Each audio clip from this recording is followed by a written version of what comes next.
nuestras limitaciones, ir haciendo cositas. Bueno, pues esta obra figura en nuestro catálogo con el título de Vista de una ciudad. Está datada en el catálogo a finales del 16 y su autor es desconocido. Bueno, pues para abordar este tema contamos hoy con la presencia de Miriam Elena Cortés López, profesora ayudante, doctora por nuestra Universidad Compostelana y cuya trayectoria de investigación y capacidad de análisis pues, ha contribuido ya en conferencias anteriores de este mismo ciclo pues a descubrir, a desvelar algunos de los secretos de las obras que nosotros aquí tenemos.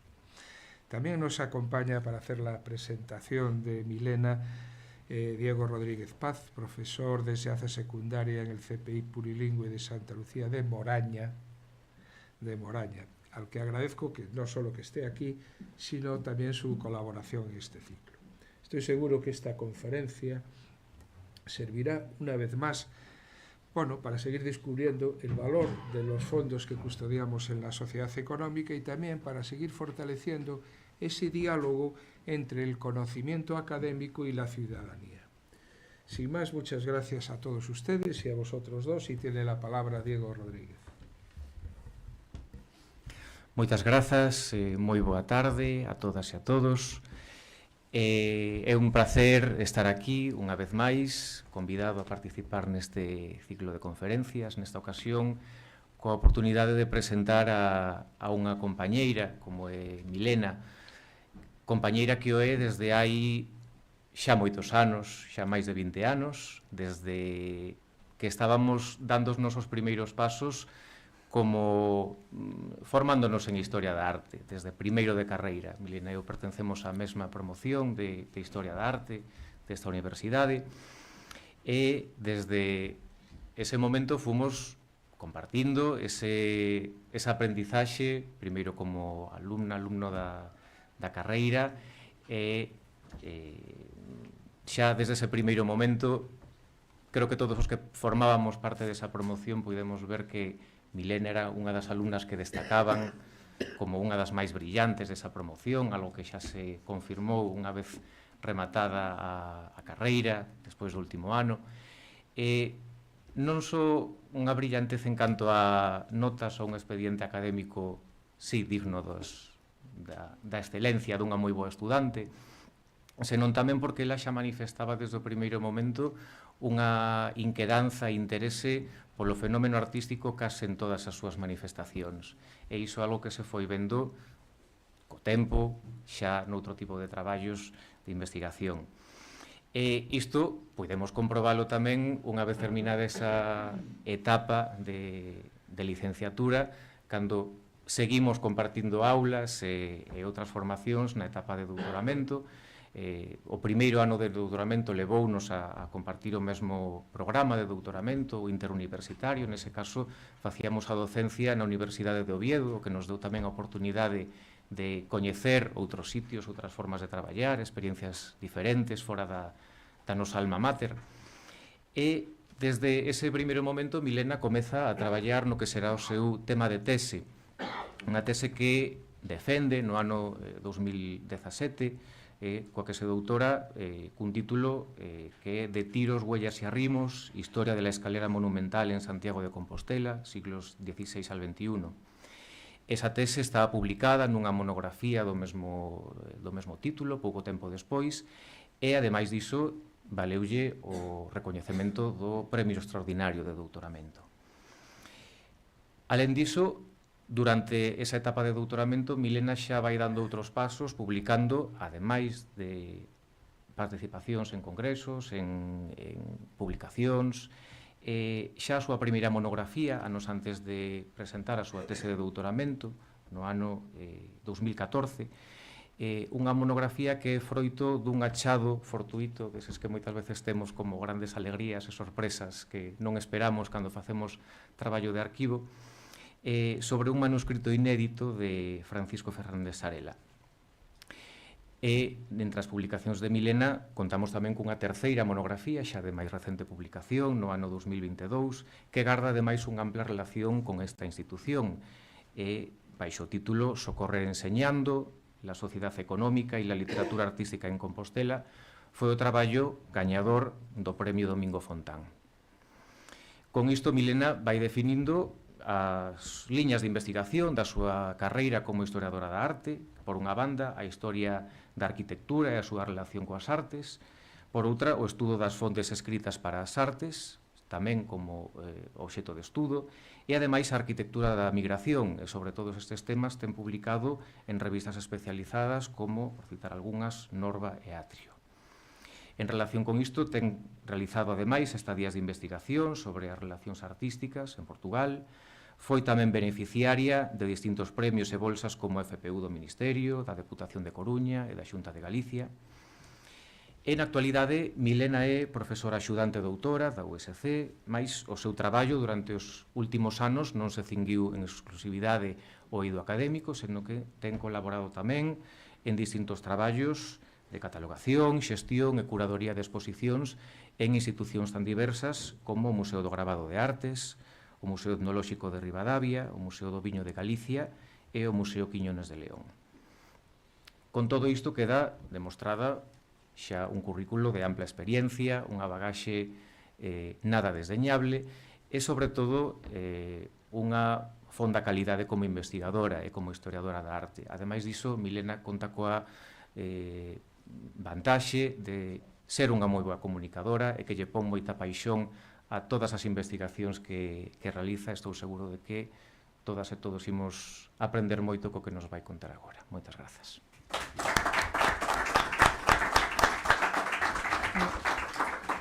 A ver si se me escucha bien. Sí, creo que sí. Bueno, muy buenas tardes a todos y a todas. En primer lugar, como suelo hacer ya, son 3 las ocasiones en las que estoy aquí en la Sociedad Económica. Quería, como no, en primer lugar agradecer a Diego Rodríguez Paz que hoy me haya acompañado aquí, que haya hecho pues esta presentación, porque además es que me emociona porque realmente hay, bueno, se han dicho cosas que me han hecho recordar, y es bonito, la verdad. O sea que, Diego, muchísimas gracias por estar hoy aquí. Como no, también a Pancho, presidente de la Sociedad Económica, por estar aquí acompañándonos hoy y sobre todo por cedernos siempre este espacio, ¿no?, para la divulgación, para la investigación también, y que además pues pretende ser un foro, a su vez, de comunicación y de debate, ¿no? Esto es esencial para difundir una gran parte de nuestro patrimonio artístico. Y por eso, pues muchas gracias también a la Sociedad Económica, y de la misma forma me gustaría agradecer a Javier, el que en todo momento pues nos facilita la documentación, las obras, y en este caso, efectivamente, este fabuloso caballete. Como anécdota les contaré que cuando rescatamos la obra de su emplazamiento habitual, no teníamos dónde mostrarlo, es decir, probamos en varios espacios y se nos ocurrió buscar un caballete. Pensamos en la Escuela de Artes y Oficios, pero al final descubrieron que, bueno, en el almacén se conservaba un fabuloso caballete que yo creo que ya puede quedar para próximas exposiciones, ¿no?, y próximas charlas. Así que no ha sido en vano, ¿no?, la recuperación de este caballete, que hoy nos permite ver la obra en sus grandísimas dimensiones, como pueden ver. Por otro lado, no me quiero olvidar del Grupo Jacobus, y en especial del ideador, ¿no?, de este ciclo de charlas, José Manuel García Iglesias, no solamente por confiar en mí, porque además este año me ha delegado la coordinación de este ciclo, que espero y aprovecho para preguntarles si les está gustando. Yo creo que está siendo realmente interesante, y todas las aportaciones de los miembros del Grupo de Investigación Jacobus, a quien también quiero agradecer que mes a mes estén con nosotros también haciendo la presentación de sus obras, ¿no? Como no, por supuesto, bueno, antes de esto también decir que ya estamos organizando el próximo curso 2026, que se encargará mi compañera Ana Pérez Varela de dirigirlo, así que va a haber más. Esto va a seguir, esto va a continuar. Y como no, por supuesto, a todos ustedes, estoy encantada de ver hoy semejante cantidad de la afluencia, ¿no?, de personas que hay hoy en esta sala y de nuevo muchas gracias por estar hoy aquí. Bueno, vamos a lo que importa, ¿no?, que es la presentación de esta obra. Una obra que realmente resulta muy interesante, extremadamente interesante, diría yo, aunque a priori igual no lo pueda parecer. Aunque ahora mismo se encuentra aquí visible, realmente su ubicación es en esta sala anexa, en la parte superior de esta sala, con lo cual ahora pueden ver las grandes dimensiones que tiene. Y sobre esta obra tenemos que decir que hay pocos datos que se sepan, ¿no? De hecho, hay que comentar que en la década de los 80 se realiza, a finales de esa década, se realiza una restauración de la obra y en consecuencia, años más tarde, se va a inventariar, va a quedar recopilada en un catálogo en el que se recogen una serie de datos básicos.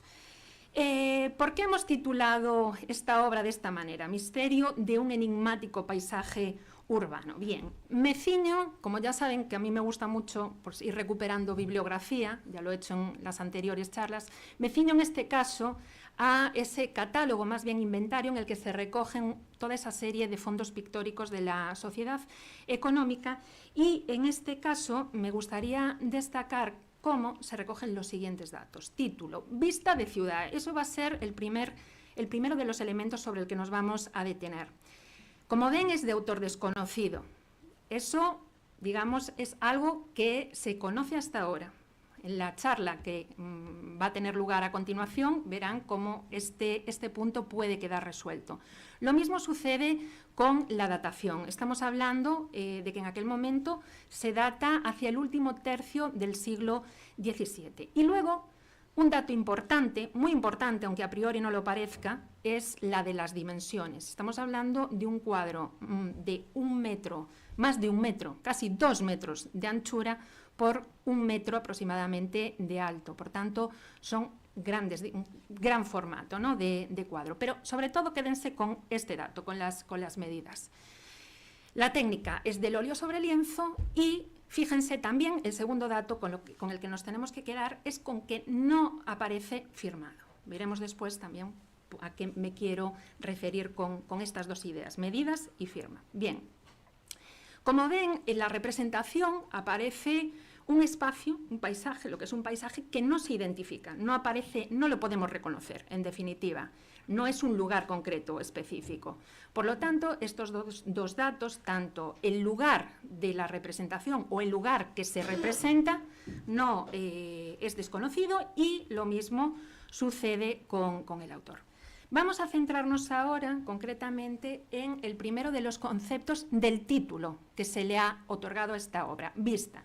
El concepto de vista en sí nos lleva a una idea de vista o veduta, ¿no?, que sería la representación pictórica o fotográfica de un lugar o monumento. Esta es la definición que se nos traslada desde la Real Academia Española, ¿no?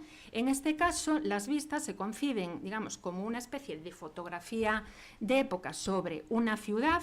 Vemos, por ejemplo, el caso de la obra de Canaletto, probablemente una de las veduta o vistas más conocidas de la historia del arte. Y, por otro lado, la idea de vista también nos hace asociarla a la idea del género pictórico del paisaje.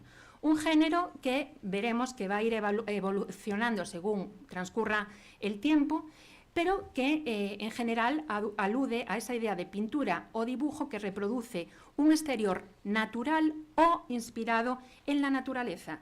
Esta idea de exterior natural o inspirado en la naturaleza lo vemos especialmente en obras como las que aquí les traigo, datadas en el siglo XIX y que se corresponden, pues en este caso, con la obra de las escuelas inglesas, ¿no?, de la escuela romántica inglesa. Pero fíjense que en realidad esta idea del paisaje, entendido como protagonista del cuadro, es algo que realmente, si se da en el siglo XIX, ya nos viene de un poco atrás en el tiempo. Si nos vamos a la obra, por ejemplo, de Vermeer, veremos cómo, fíjense en el título, se nos habla de una vista de Delft. Es decir, El título, ¿quién es el protagonista en este caso? Es el propio paisaje, es la vista sobre esta ciudad, ¿no? Fíjense que estamos hablando en este caso de una obra del siglo XVII, con lo cual ya se nos está marcando un poco esas líneas. ¿Qué es lo que sucede? Si seguimos con una descripción, que como ven aquí he utilizado como fuente un manual esencial que utilizamos en Historia del Arte, el manual de cátedra, el diccionario de términos, verán que se nos dice: se representa fundamentalmente el medio, los elementos humanos y animales son generalmente accesorios. Esto va a ser clave en nuestra obra. Accesorios mínimos. Destaca el conjunto vegetal y el mineral. Bien, si recuperamos también una serie de obras que nos hablan de una cronología en el tiempo, veremos cómo el paisaje, en algunos casos, pasa a ser... Voy a ver si puedo... Eso, pasa a ser, lo ven aquí, ¿no? Pasa a ser el espacio o el contexto, digamos, la caja escénica en la que se desarrolla un acontecimiento concreto, ¿no? Esto sería el caso de la obra de Bruegel, ¿no? Donde se nos habla de un pasaje donde transcurre un suceso bíblico, o, por ejemplo, en la obra de Claudio de Lorena, en el siglo XVII, donde también continúa, digamos, esa secuencia de paisaje, digamos, escenario para los acontecimientos de un, bueno, en este caso, mitológicos, ¿no? Veremos también cómo en ocasiones se convierte en un motivo donde se desarrolla una escena alegórica, caso de la obra de Nicolas Poussin, o lo mismo en el caso del paisaje con Diógenes, ¿no? En este caso tiene, digamos, el protagonista son una serie de figuras. Esto va a ir cambiando, va a ir evolucionando con el tiempo, de manera que en algunos casos nos encontraremos que el paisaje al final se va convirtiendo en el propio protagonista, ¿no? Bien, fíjense en el tercero de los comentarios que se nos hace sobre el paisaje. Igualmente posibilita la aplicación de la perspectiva, esto también va a ser esencial, los efectos del esfumado y los trabajos de la profundidad sobre la base de los matices. Bien, esto es lo mismo que se está viendo en la obra de Lorena, la embarcación de San Paula Romana en Ostia, ¿no? Donde vemos que esa perspectiva se va generando, fíjense cómo, a través de la composición acotada por una serie de arquitecturas, por esa línea de fondo que nos marca la línea del mar, ¿no? Y ese horizonte final que ya da cabida, o digamos que deja espacio a los cielos. Fíjense que en los laterales, esas arquitecturas que flanquean, ¿no? Digamos que acogen esa escena central, se componen de arquitecturas fundamentalmente de corte clasicista, ruinas en muchos casos, ¿no? Esa estética del prerromanticismo, ¿no? Que vamos o se va, digamos, aproximando poco a poco. Esa idea de profundidad, esa idea de perspectiva, al final es lo que estamos viendo en esta obra. ¿Cómo se consigue esta obra? Fíjense, vamos a ver también cómo se acota por una serie de arquitecturas y esa línea, en este caso, perdón, esa línea de fondo, que en el caso anterior veíamos que cumplía el propio mar, ¿no? La línea de fondo de mar, en este caso se acota con toda una serie de arquitecturas, ¿no? Lo iremos viendo a continuación. Esto mismo, estas vistas, es lo que va a hacer, por ejemplo, Piranesi a lo largo del siglo XVIII, con esas recreaciones tanto de las antigüedades de Roma, por un lado, como estas vistas de la ciudad del barroco, de la época del momento, en la que, si se fijan, vuelven a ser protagonistas las arquitecturas, es decir, todo el marco, todo ese aparato arquitectónico se convierte en un ejercicio, por un lado, de perspectiva, que nos dibuja una postal, al final, una especie de, digamos, de recuerdo de una zona concreta o de un espacio concreto de la ciudad, y donde las figuras, si se fijan, ya no tienen, digamos, identidad. Esto va a ser también importante. Y fíjense cómo, nuevamente, a este tipo de obras se le alude con el nombre de vista, de view. Bueno, aquí está en inglés, pero la idea sería esa, ¿no? Esa vista de la Plaza de España, en este caso. Si se fijan también, esta idea de la perspectiva, esta idea de de dibujar arquitecturas no solamente se hace desde el exterior, con exteriores, sino que en ocasiones también se juegan, o es habitual, la representación de esos espacios interiores en los que también nos encontramos con esa idea de perspectiva, de punto de fuga, que nos lleva la mirada, esa creación del espacio, ¿no? Digamos, tridimensional, que tiene esa base en época del Renacimiento, en el mundo del Renacimiento, pero que se va perfeccionando sucesivamente con la incorporación, pues, de otras técnicas, como puede ser la perspectiva aérea. Bien. Eso en cuanto, digamos, a una serie de pinceladas sobre la idea de vista en el mundo de las obras de arte, ¿no? Y a la idea que se tiene sobre ellas. Pero ¿qué pasa con esta idea de ciudad, ¿no? Que sería la segunda parte del título que se le consigna en el catálogo. Vale, la idea de vista de ciudad nos pone un poco en relación también con otro concepto en el mundo del arte, que es el paisaje o el capricho arquitectónico. Esos paisajes o caprichos arquitectónicos van a tener, digamos, una cierta base en las composiciones tridimensionales de estos espacios, ¿no? Que juegan con la perspectiva, con la profundidad, con la idea del esfumato, es decir, esa creación de lo que es la atmósfera en la obra, y que, como vemos, tanto en la obra de aquí, de la Sociedad Económica, veremos que este tipo de estructuras o de cajas teatrales, ¿no? Hasta cierto punto, se van a suceder a lo largo de la historia del siglo XVI, fundamentalmente, en obras, por ejemplo, como la de Tintoretto, donde nuevamente ese escenario digamos, queda al servicio de, en este caso, un pasaje religioso, un pasaje bíblico. Pero fíjense que en esta idea de paisaje arquitectónico o capricho arquitectónico, como veremos más adelante, nos encontramos con que junto a la escuela italiana, en este caso veneciana, de Tintoretto, estamos hablando de 1555, o sea, mediados del siglo XVI, veremos cómo poco tiempo después también un artista, en este caso holandés, como es Bredeman de Brie, está realizando, digamos, un ejercicio arquitectónico que se nos va pareciendo bastante también a lo que estamos viendo en esta obra. Iremos paso a paso, ¿no? En este caso, Bredeman de Brie también realiza un aparato arquitectónico ideal, efímero hasta cierto punto, y digamos una especie de quimera, una especie de diseño propio. No hay una identidad concreta de ese espacio, son arquitecturas caprichosas, son creaciones del artista, y de ahí la idea también de ese capricho arquitectónico que veremos a lo largo, sobre todo del siglo XVIII, se pondrá de moda titular las obras como capricho arquitectónico. Es decir, se están creando en este momento, concretamente desde estas obras del círculo manierista, del círculo del primer barroco, se está creando ese, digamos, esquema que va a repercutir en la creación de las siguientes obras. Bien, para que vean la importancia que ha podido tener Bredeman de Brie sobre esta obra, les traigo a continuación dos modelos realmente muy similares. Si se fijan, una de ellas se titula Capricho arquitectónico, la primera. Y si se fijan, la segunda viene a ser un poco lo mismo, ¿no? Capricho arquitectónico con figuras.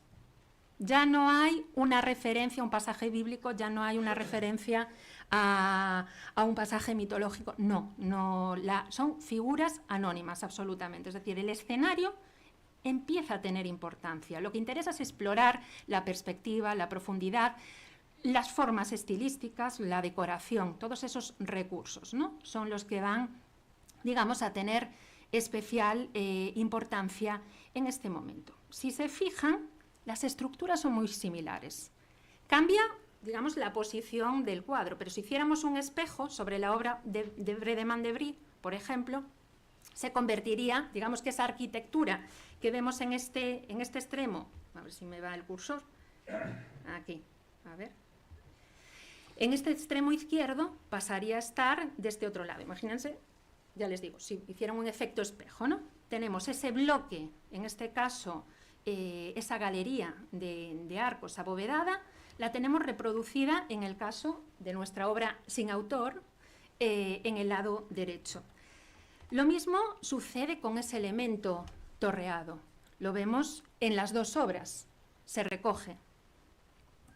Por otro lado, si se fijan, también lo que vendrían siendo las líneas de fuga nos dibujan esquemas muy similares, es decir, ese punto central de fondo bien marcado, bien simétrico, algo bastante habitual en el mundo del Renacimiento, con esa visión de ese punto de líneas. Al final lo que se está haciendo es un juego matemático del espacio, ¿no? Jugando con las líneas. Y por último, también ese chafariz o fuente, ¿no? Que en ambos casos también aparece recogida y que probablemente pueda tener algún significado, algún mensaje, como veremos un poco más tarde. Estos mismos, estas mismas estructuras arquitectónicas que vemos en exteriores, como pueden comprobar, aquí les traigo algún otro ejemplo, ¿no? De cómo se aplican a lo largo del siglo XVI. En el caso de la escuela veneciana tenemos un buen ejemplo en la obra de Tintoretto, pero a lo largo también del siglo XVII-XVIII lo veremos en el círculo de otros artistas, fundamentalmente italianos. Eran artistas que se dedicaban en sus obras y que muchas de ellas también partían de libros, eso va a ser fundamental, las referencias bibliográficas, las fuentes bibliográficas de época, las estampas, los grabados, porque van a ser los que al final sirvan también de modelo para configurar este tipo de escenarios. Siguiendo la misma línea que veíamos en la Plaza de España, Piranesi nos hace o nos dibuja el recuerdo de aquella nave de la Basílica de San Pablo, ¿no? O, por ejemplo, dentro del círculo de los Gaetano vemos esta reproducción de capricho arquitectónico en el que nuevamente se fantasea con esa combinación de elementos clasicistas, ¿no? Incluso, pues bueno, ya en esta época con ciertas, digamos, connotaciones al mundo, a las formas del barroco. Bien, evidentemente estos ejercicios que vemos en el siglo XVII, en el siglo XVIII, en obras que están ya traducidas pues, al mundo o a la técnica del óleo, como les decía, también las podemos comprobar o las podemos localizar en algunos de los tratados de arquitectura, tanto de comienzos fundamentalmente de comienzos del siglo XVI, que van a ser copiados sucesivamente, para que vean cómo se trataba de hacer esa serie de ejercicios de perspectiva, ¿no? Con líneas de fuga. Esta imagen evidencia muy bien esa idea de reproducir distintos elementos, ya sean escaleras, arcos de triunfo, en fin, vanos, suelos, algo que va a ser fundamental, ¿no? A la hora de crear esa idea de perspectiva, y cómo sucesivamente también se van a ir reproduciendo esa idea de crear escenografías, de crear escenarios, se van a ir progresivamente repitiendo en la obra de otros artistas del mundo barroco, o por ejemplo, pues siguiendo con esa fuente que es Piranesi, también nos lo dibuja en sus recreaciones de grandes palacios inventados, insisto, no son palacios o arquitecturas reales, ¿no? Lo mismo en esta obra ya en óleo de Panini, ¿no? Donde vemos cómo esas arquitecturas están pintadas, se llevan ya a la propia técnica. Pero si nos vamos concretamente a los italianos, a la tratadística, a la primera tratadística, aquella que nace en el siglo XV-XVI aproximadamente, veremos cómo Serlio, Sebastián Serlio, por cierto, aquí conservamos, dentro de los propios fondos de la biblioteca se conservan varios libros, porque fue realmente un artista que se manejó mucho en los círculos de arquitectura. Fue además un libro que se editó en España, en español, en castellano, con lo cual digamos que fue un manual muy manipulado, ¿no? Y muy utilizado, se empleó en en numerosas ocasiones, pues vemos cómo esos ejercicios de perspectiva se llevan a elementos concretos. Yo me lo llevo a mi territorio, como decían antes, digo, el mundo de las escaleras, ¿no? Pues este es un grabado, además, que ilustra muy bien modelos que incluso recogemos aquí, o sea, los tenemos plasmados en alguna de las grandes escalinatas de nuestra ciudad, ¿no? El propio Sebastián Serlio, fíjense, a mediados del siglo XVI está haciendo una escenografía. Es decir, nuevamente esa referencia al mundo clásico, a su arquitectura, a los elementos arquitectónicos con los que se quiere explorar esa visión o esa perspectiva, esa aplicación, ¿no?, al final de lo que era la matemática pura, ¿no? Lo mismo sucede con estos primeros ejercicios que se consideran como utópicos. La idea de la utopía, de la construcción de ciudades, de espacios que realmente no existen, también fue retomada, recuerdo, hacia mediados del siglo XVIII, especialmente en la zona, en Francia concretamente. La obra de Ledoux, de Boulez, nos lleva un poco a ese mundo. Y fíjense cómo a partir de estos ejercicios que veíamos hace un momento, se lleva también a la obra de grandes artistas como puede ser Rafael o, como no, Tintoretto. En este caso, la obra de Tintoretto, fíjense también, un formato apaisado como el que vemos aquí, de gran tamaño, donde tiene, digamos, esa aplicación, la perspectiva lineal con ese punto de fuga en el fondo sigue estando, digamos, latente. Eran esquemas que al final se repetían constantemente. Retomamos un poco la idea de Bredeman de Brie, ¿no?, para ver cómo dentro de esos paisajes arquitectónicos que define él, vuelve a ilustrar, en este caso asociando los órdenes clásicos por excelencia, dórico, el jónico, el corintio, compuesto, el toscano. Vemos cómo al final se están aplicando esquemas muy similares. Nuevamente, esa idea de una arquitectura lateral, en este caso arquitrabada, no de arco, con ese, digamos, fondo cerrado, también de arquitectónico, donde encontramos en este caso un arco que nos crea profundidad, fíjense en las líneas. Esa torre lateral vuelve a estar presente y el chafariz o la fuente, digamos, que complementa ese lado derecho de la imagen, ¿no?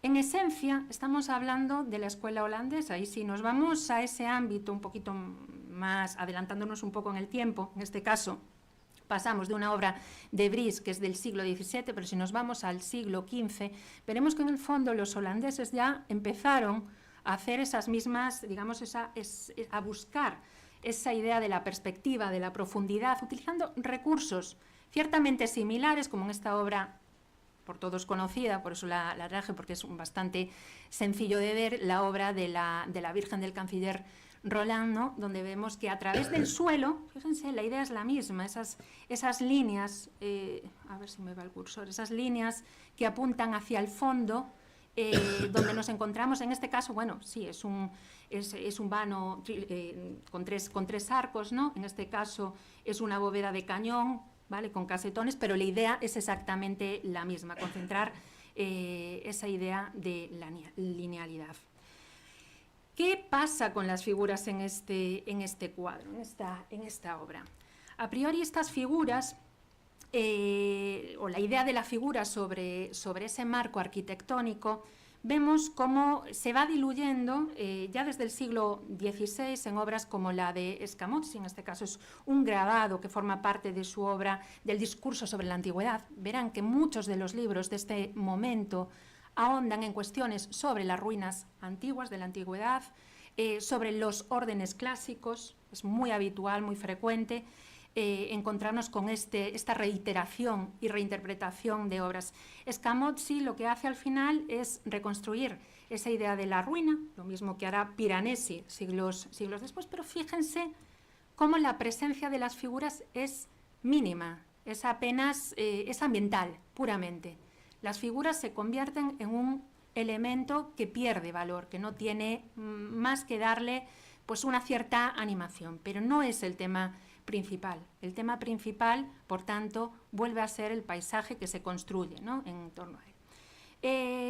Esto mismo es lo que vemos en estas obras, que cada vez van, pues eso, digamos, relativizando un poco más a los personajes, y llegamos a ese momento en el siglo XIX donde las figuras, como pueden ver, también se convierten en algo totalmente secundario, ¿no? Bien sea en la obra de Monet, el campo de amapolas en este caso, se ve dos figuras, pero no, teóricamente no tienen identidad, no es importante en este momento, o también la obra ya previa, en este caso de los realistas, en la que también nos encontramos esa, digamos, ese punto secundario, ese espacio secundario para los personajes. ¿Dónde está la clave entonces para esta obra? Fíjense, les decía hace un momento, si hacemos efecto espejo, en este caso lo he hecho sobre la obra que conservamos aquí en la sociedad, se va pareciendo mucho ese esquema, ¿verdad? Creo que todos podríamos llegar a esa conclusión. Eso sí, lo que nos despista un poco, o por lo menos a mí me despista, y esto me gustaría dejarlo abierto para la última parte de la exposición, porque creo que probablemente estas figuras tengan un mensaje, puede haberlo. En el caso concreto de esta obra, creo que también lo hay. Creo que también hay un mensaje que yo todavía no he descubierto, no es mi especialidad, pero bueno, si quieren luego lo podemos hablar. Vemos esta serie de figuras que, digamos, complementan la obra. Sobre quién fue su autor, porque ese es un poco el kit de la cuestión. Muchas veces nos encontramos con la dificultad de que tenemos obras sin poder atribuir, ¿no? En este caso hay varias hipótesis, y esto es a donde quería llegar hasta ahora, porque hasta esta primera parte lo que hice fue un poco, pues, manejar esos rasgos básicos, compositivos, de la propia tradición pictórica, ¿no? Esos códigos que nos pueden ir orientando sin tener la certeza de quién es su autor y ni tan siquiera su fecha, aunque, como digo, en el catálogo viene datada como siglo XVI.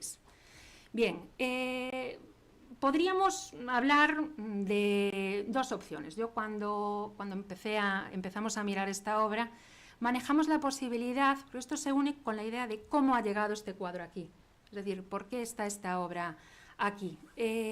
Una de las primeras ideas que pensamos es si de alguna forma podría ser consecuencia de esa escuela de dibujo que se vuelve, digamos, a reinstaurar en 1834, es decir, en el siglo XIX, y que quizá, pues, sea como un ejercicio, una copia demasiado quizá buena, ¿no?, dentro de lo que cabe, para que sea realizada por un estudiante, pero a lo mejor lo podría haber realizado un profesor de la propia escuela. Evidentemente partíamos de la idea de que tuviera una formación, unos estudios en lo que es el ámbito de lo académico, conocimientos evidentemente de perspectiva y del mundo clásico, es decir, que estuviera o se hubiera formado en la academia, ¿no?, y que manejara bueno, pues estos conceptos. Y por otro lado, la representación de la figura en medio de arquitecturas, digamos, tan monumentales, tan grandiosas, la proporción nos llevó a pensar si podría tratarse de miniaturas, ¿no?, de figuras de miniaturas. Bueno, esto sería un poco la primera idea, les decía hace un momento, ponerlo en relación con esa escuela de dibujo que se reinstaura en ese 1834 y de la cual va a ser su primer director Cancela del Río, o va a ser el profesor principal, Juan José Cancela del Río. Un pintor que se mueve entre el mundo de, digamos, finales del neoclasicismo, inicios del romanticismo, más o menos, y del que conservamos, sobre todo conservamos mucha obra, ¿no? Pero en concreto, y aquí tengo que agradecer al profesor José Manuel García Iglesias que me haya facilitado estas dos obras, porque nos llamaba la atención inicialmente esas pequeñas figuras que Cancela del Río utiliza en estos paisajes. Cancela del Río fue fundamentalmente retratista, miniaturista, pero también realizó algún paisaje, como podemos verlo, como podemos ver en esta diapositiva, y de alguna forma pues hicimos como una asociación, ¿no? ¿Qué es lo que pasa? Que hay, digamos, ciertas cuestiones que desequilibran un poco esta teoría, y ahora las vamos a analizar a continuación, ¿no? Esa idea de la miniatura realmente que vemos en la obra de Cancela del Río no tiene en realidad la misma proporción que la que vemos aquí. Es decir, esta figura está más proporcionada a lo que es la arquitectura que estas pequeñas figurillas que, digamos, de alguna forma animan la composición, ¿no? Por otro lado, respecto a Cancela del Río, hay un dato interesante, y yo creo que es que Cancela del Río ha firmado casi toda su obra. Esta obra no está firmada. Lo hemos mirado, bueno, cuando se hizo la restauración de la obra, se miró, no aparece firma, y eso ya parece también un poco, no decisivo, pero parece un dato, bueno, digamos, a tener en cuenta. Por otro lado, la hipótesis número 2 sería que realmente se trate de una obra de un artista que tiene, digamos, esa herencia de la escuela manierista, esa escuela que nace con Serlio, con Sebastián Serlio, que se prolonga hacia el arte holandés en el caso de Bredeman de Vries, ¿no? Vemos, por tanto, que sería una obra que podríamos, en este caso, datar entre los siglos XVI y XVII, donde se evidencian pues, todas estas cuestiones relativas al tratamiento de la perspectiva y de la relación con la pintura clásica. Se ve que hay un dominio en general de esos elementos renacentistas, pero también hay alguna que otra introducción, como es la torre, ¿no?, que al final nos despista, o por ejemplo esta parte de fondo, esta arquería, ¿no?, que al final también nos despista un poco porque apunta más pues, a otros modelos que no son realmente los clásicos. Vale. Llegamos entonces a esta obra, que es la que les quería traer. Si antes veíamos la idea del gusto corintio en el caso de aquel grabado de Bredeman de Vries, esto yo creo que ya es, digamos, determinante. Se trata de un paisaje arquitectónico con el que se ilustra la idea del sonido dórico. Es decir, al final se están asociando, es muy curioso, se están asociando los sentidos con los órdenes clásicos, ¿no? Bueno, pues si nos vamos o nos remitimos a esta obra, que fíjense, es de comienzos del siglo XVII y forma parte de ese libro de Bredeman de Vries, vemos cómo, es decir, el esquema yo creo que es indiscutiblemente el mismo, es del que se está partiendo. Tenemos bueno, aparte de las figuras que decoran o que se posicionan sobre la escalinata, tenemos, fíjense, esta especie de tragaluz o de arco en lo que sería el zócalo que sostiene la arquitectura. Tenemos ese óculo o los óculos en lo que sería la propia arquitectura porticada de la derecha. La fuente, el chafariz, se sigue repitiendo, la torre en el fondo y ese arco, digamos, o bóveda final, ¿no?, en el que convergen esas líneas de fuga. Vale. Parece que el modelo es indiscutible. Se está tratando, en este caso, de la escuela holandesa. Vale. Bien, entonces llegaríamos al último punto. ¿Y cómo llega entonces esta obra a la Real Sociedad Económica de Amigos del País? Bueno, pues en este caso ya me voy a valer directamente de la documentación y una vez más agradezco esa labor de digitalización que se ha hecho porque nos ha ayudado mucho a poder rastrear pues este tipo de obras, a darle sentido y darle pues, su contexto. Bien, nos encontramos con este documento. Se trata de un documento titulado El Museo Nacional de Pintura y Escultura concede en calidad de depósito una serie de cuadros. Bien, ven que la lista es larga.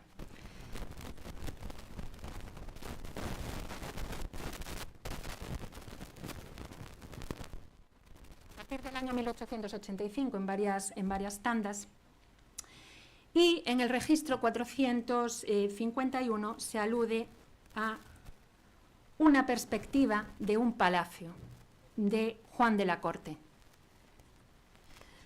Si retomamos este mismo documento, lo que pasa es que en este caso lo encontré mecanografiado, vemos cómo es relación de los cuadros propiedad del Estado depositados en el Museo de la Sociedad Económica, año de 1900. Una perspectiva de un palacio. Es así como lo han titulado en este índice que se envía a las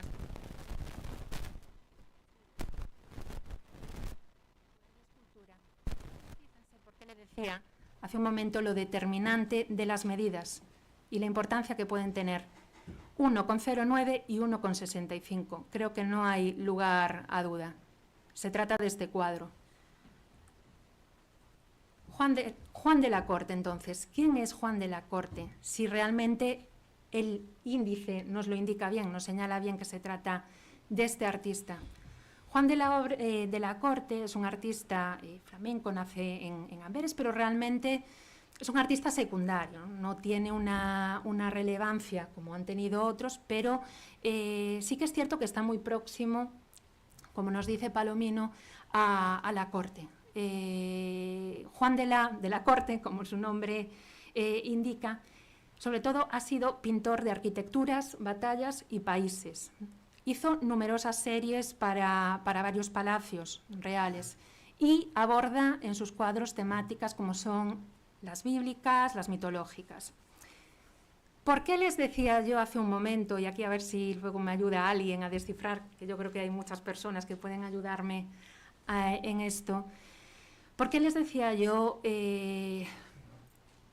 digamos, esa duda que tengo sobre los personajes que realmente tienen que estar aludiendo a algún pasaje probablemente bíblico?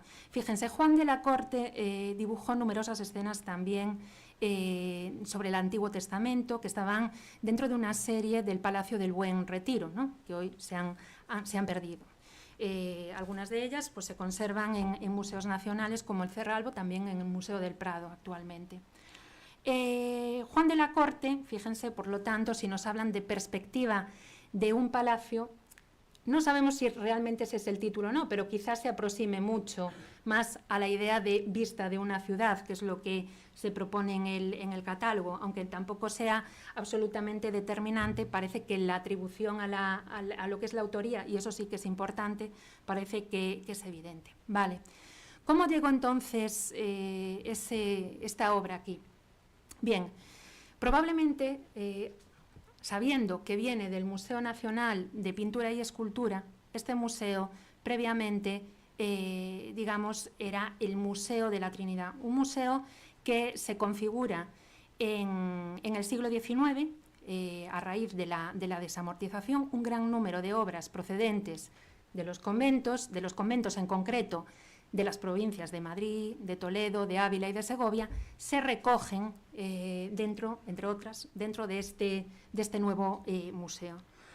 Fíjense que hay un primer inventario, 1854, de toda esta obra, que nos habla de 1733 piezas o cuadros que se recogieron. Y ya en el año 65, Cruzada Villamil, en el catálogo que realiza, en el que recompila toda esta serie de obras, recoge también alguna de las obras de Juan de la Corte. No aparece esta, con todo, lo supervisé y no aparece.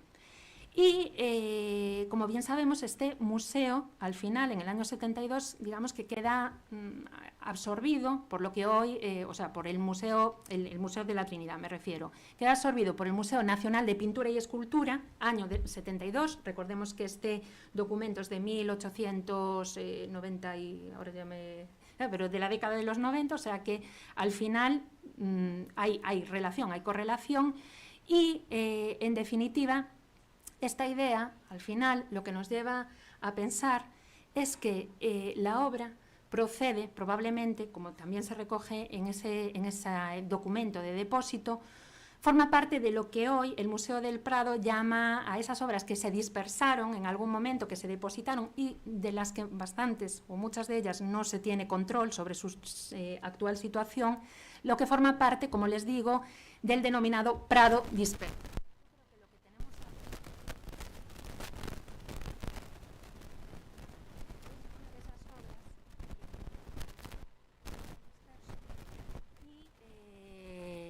Esa es mi propuesta para el día de hoy. Creo que bastante bien encajado.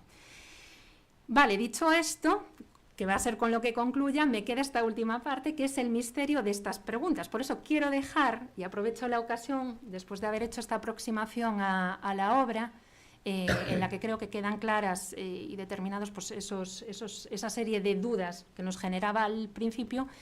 Ahora queda por resolver el misterio de estas figuras. Entonces, seguramente para especialistas en iconografía, iconología, que algunos hay por aquí, pues dejo el debate abierto porque seguro que será una pregunta bastante sencilla de resolver. Entonces, por mi parte eso es todo. Muchísimas gracias por su atención y bueno, poco más.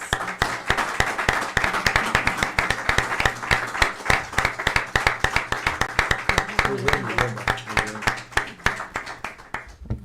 Bueno, la verdad que cualquiera de los participantes del grupo Jacobus nos está dejando con la boca abierta. Carmen el otro día nos asombró descubriéndonos al autor o a los dos posibles autores de ese bordado. Hoy Milena nos descubre que no es nuestro este cuadro, aunque lo tengamos aquí, y además nos dice el nombre de quien lo pintó. Bueno, estamos encantados de esta colaboración. Milena, enhorabuena, me encantó cómo lo has expresado. Yo no tengo el conocimiento de otros que están en esta sala para valorar lo que has dicho, pero me encantó. Y como siempre, intervenciones, sobre todo para los que quieran hablar de la propuesta de Milena.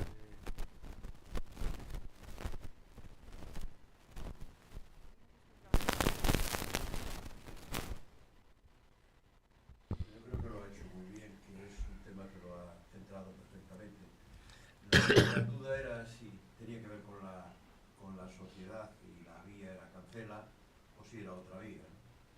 Y evidentemente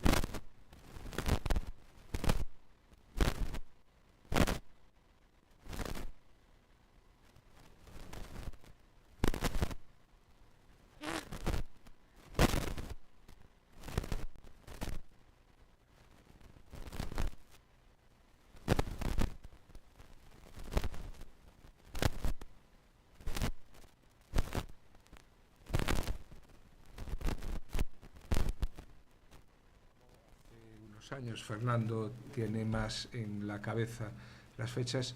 Nosotros éramos depositarios de bastante.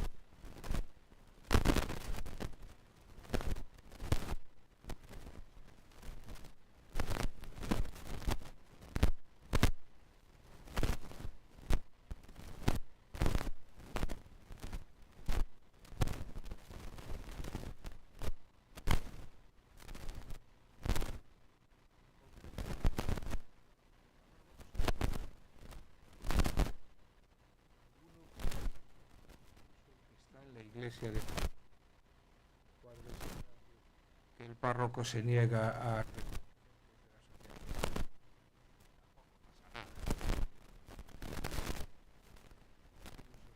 hubo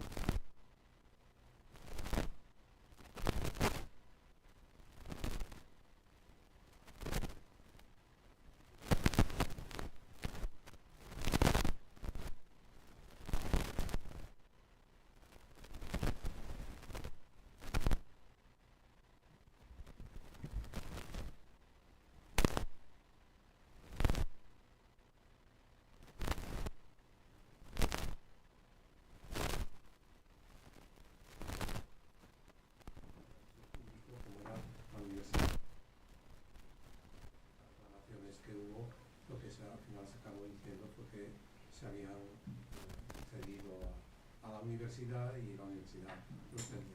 Pero es verdad que hubo bastante reclamación, que yo siempre creí que era este, porque a mí este es un cuadro que siempre me ha gustado mucho, con esta perspectiva.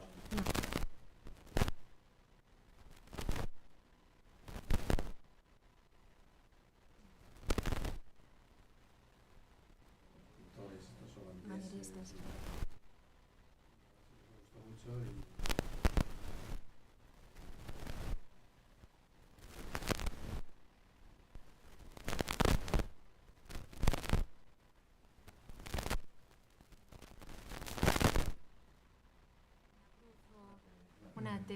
pero que no la tiene. Entonces por eso nos entraba la duda.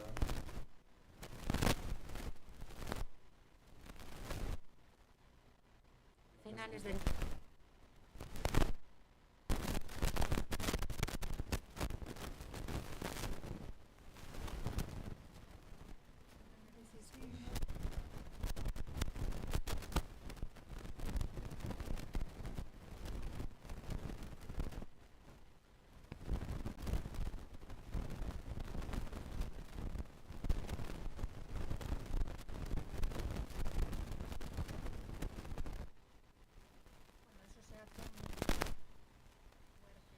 que tienen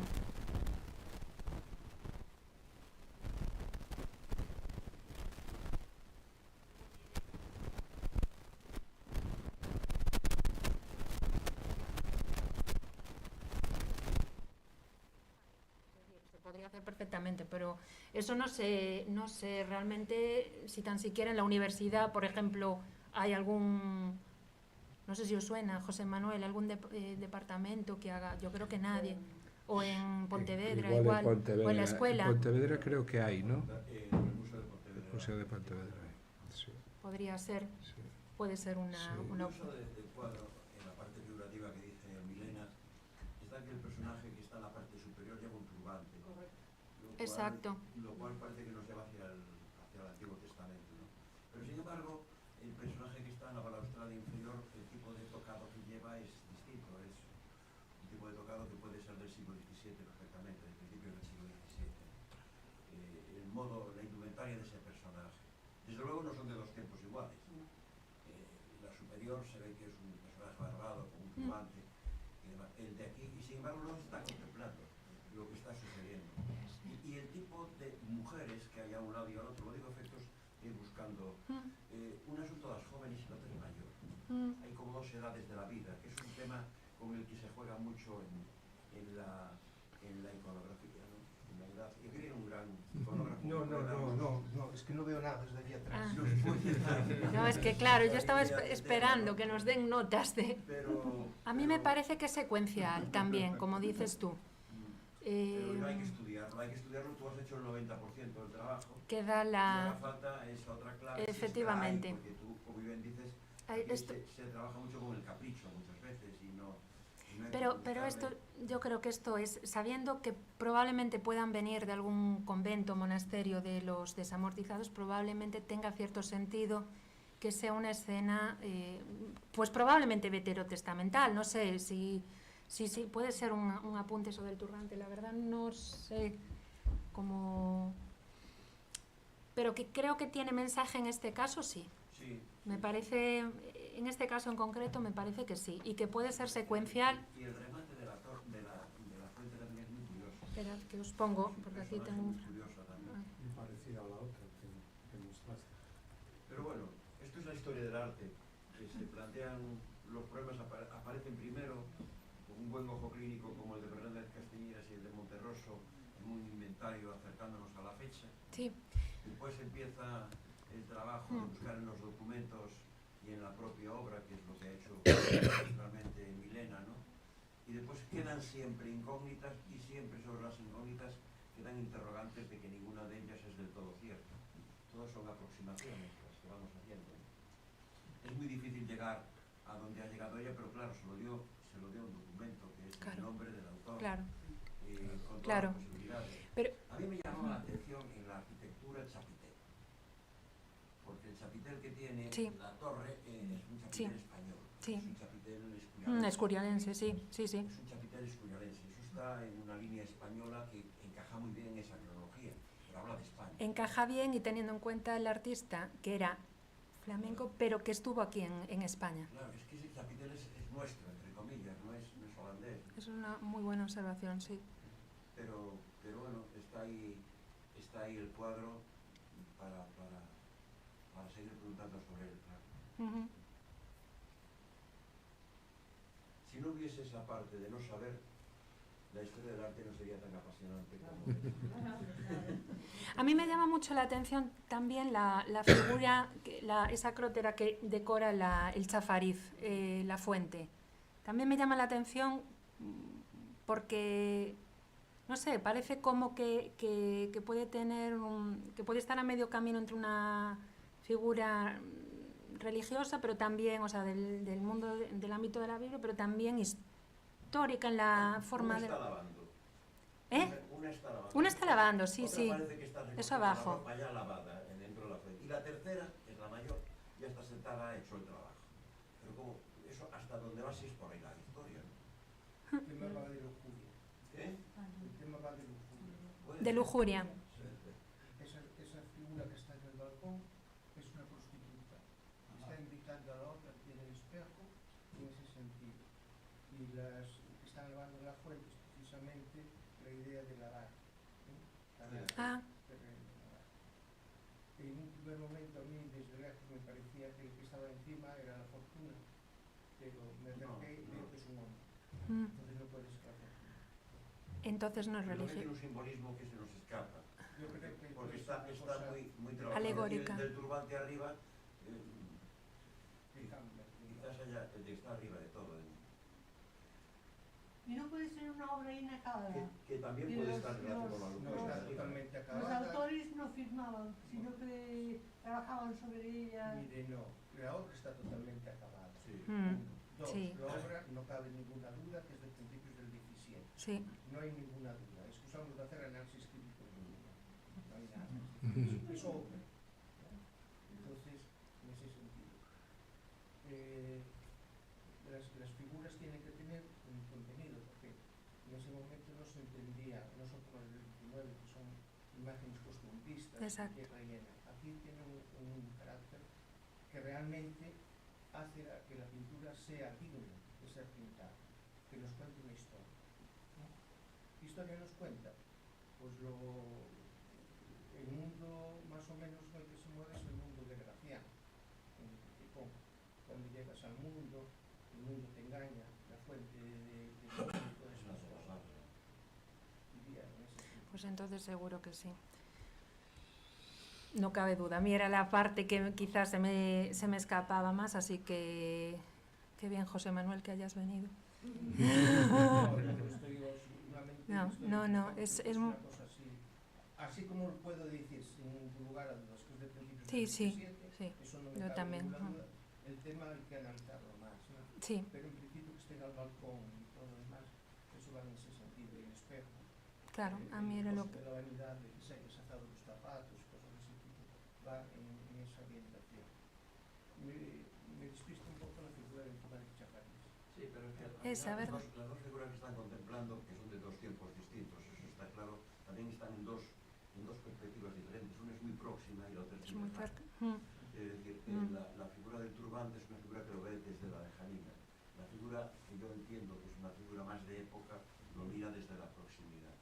Y yo estoy con López Vázquez de que realmente hay tres momentos distintos de una historia, que el tema de la lujuria evidentemente encaja. El tema de la lujuria encaja. Pero ya digo, esta parte es a la que le tenemos que poner muchos interrogantes y dentro de 10 años tendremos 14 interpretaciones. Y de las 14 habrá 13 que descalifiquen a las otras. Este es nuestro trabajo. Bueno, Pues oye, genial.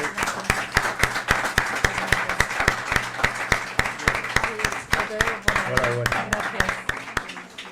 Bueno, antes de cerrar el acto, creo que tenemos que felicitar por partida doble a Milena. Una por la maravillosa conferencia y otra, Diego, porque está de cumpleaños Ay, en nada, bueno. así que Gracias. Además, con lo que me gusta es la ausencia. No puedo decir, dar más en el clavo, no puedo más Muchas gracias. bueno, y antes de cerrar, No lo pongo aparte ahí de porque si no, no nos veis. aparte de felicitar a Milena, permitirme que os recuerde que en el ciclo coge el paréntesis de verano y lo retomaremos el 10 de septiembre.